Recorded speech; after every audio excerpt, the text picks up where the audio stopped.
Well, one of the biggest priorities was to try to somehow gain some flexibility. Our team was kind of locked into an identity that wouldn't be able to change and was actually going to get harder to maintain. We were able to move some contracts around and restructure, and we weren't good enough as we were constituted, so we had to do something to change things up, and we started that process over the last year. Danny, looking at your draft pick, Schroeder is one of those players, kind of remind me of a young Tony Parker when we were in San Antonio. Has the speed, the quickness. What I love about him is his savvy to be able to run the point, his leadership. Definitely has to work on his outside shot, but he's only 19. Tell me what you like about him. He's got some moxie, and he's got an extra gear, speed-wise, athletically. He's gifted. He's got extra length for his size. He's going to have to get stronger.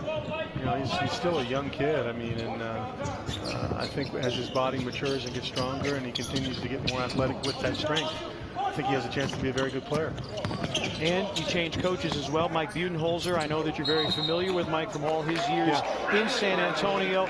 He had long been rumored to be a head coach somewhere. What persuaded you to pull the trigger on him and elevate him to a head coaching job? Well, I'm glad he wanted to come, first of all. With our situation certainly has some uncertainty to it going into the summer.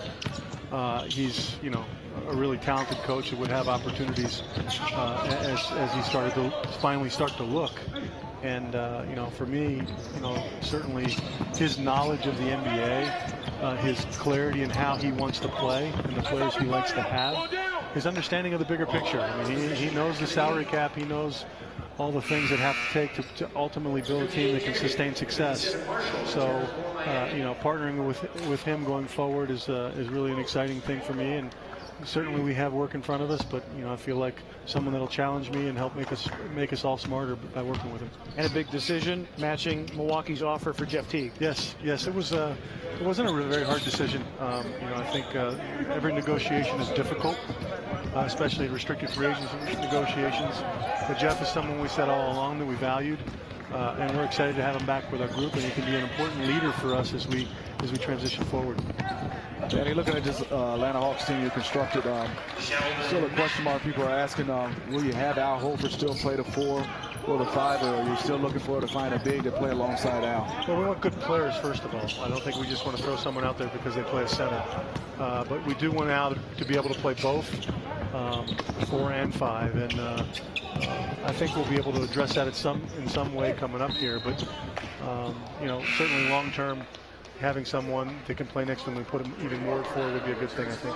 And Lucas Nogueira, obviously long, little on the thin side. How ready is he to play and contribute on a consistent basis? He was skinny like Smitty was when Smitty was like 19, 20 years old. He used to look like that. You know that, don't you? No. He did. He's not this full bodybuilding guy that he is now. He used to be really a twig like that. So, Lucas has got a young body. And I think, as he gets stronger, I don't think he's ever going to be, a really big guy. Right. But his agility and his athleticism with more strength, should give him an opportunity to be an NBA player. The outside shooting is a premium in the NBA. Danny, talk about John Jenkins. Didn't play a lot for you guys last year, but when he did, he had some positive minutes. But in his first game in Summer League, really being aggressive and knocking down shots. He's a good shooter. He's a scorer, too. I mean, he can get in the lane and finish. But, his bread and butter is set up by his jump shot, and you have to respect him because he can really shoot the basketball.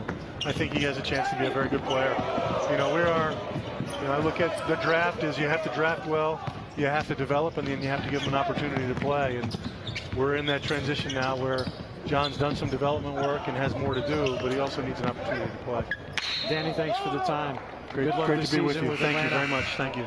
Danny Ferry, general manager of the Atlanta Hawks. Everybody's picking on Smitty.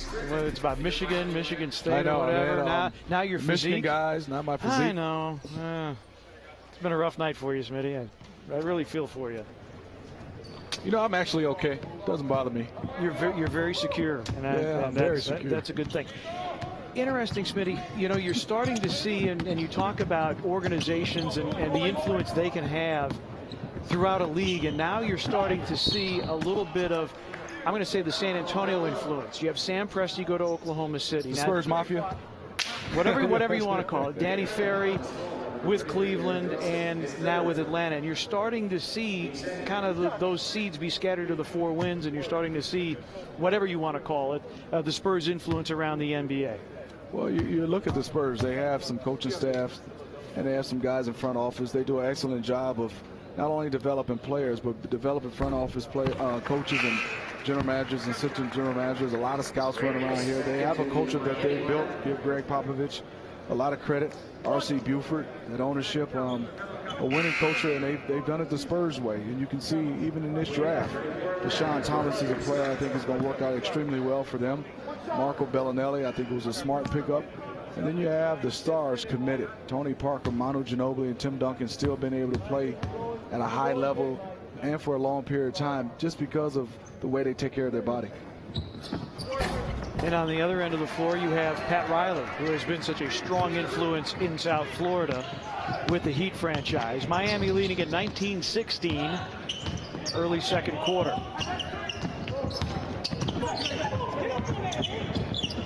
Scott will let it fly. Mike Scott. Looking at what Mike Scott is doing. Comfortable knocking down that shot. And the Hawks within 1. Hawks have not led. Heat have led by as many as 8. And things getting a little physical underneath. This one will be on Adonis Thomas. Atlanta's number 10, Adonis Thomas, is second. Houston.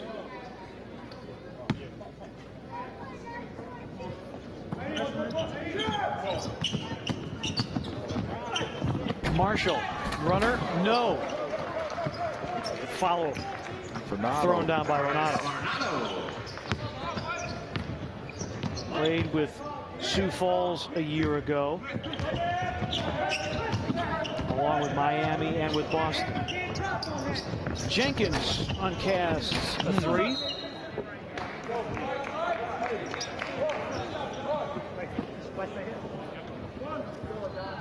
Hawks just 7 of 25 from the floor at the moment. I think we'll always be in a reach in this game. Miami doesn't have the offense to really create some space, and you can see John Jenkins knocking that one down, 21-21. Offensively, the Heat just have to grind it out. They don't have a lot of players that can put up points quickly. Jenkins ties the game at 21. Nice step through by Griffin. Eric Griffin impressed early with his shot blocking ability. Gets the score there. That's his first basket of the night. Schroeder short with a runner. Good offensive rebound in traffic. Fresh clock for the Hawks.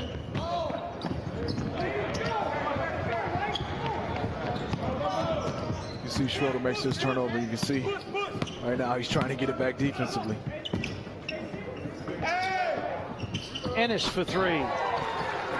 James Ennis, who shot 36% from beyond the arc last year for Long Beach State, gives Miami a 5-point lead. Good block. Long. Ennis. Renato trails. I don't think that's his game. Pull up at the elbow off the dribble.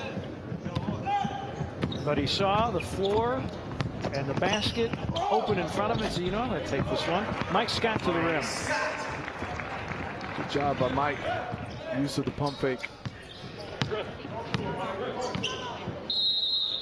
Timeout requested by the Miami Heat. 4.5 remaining in the first half.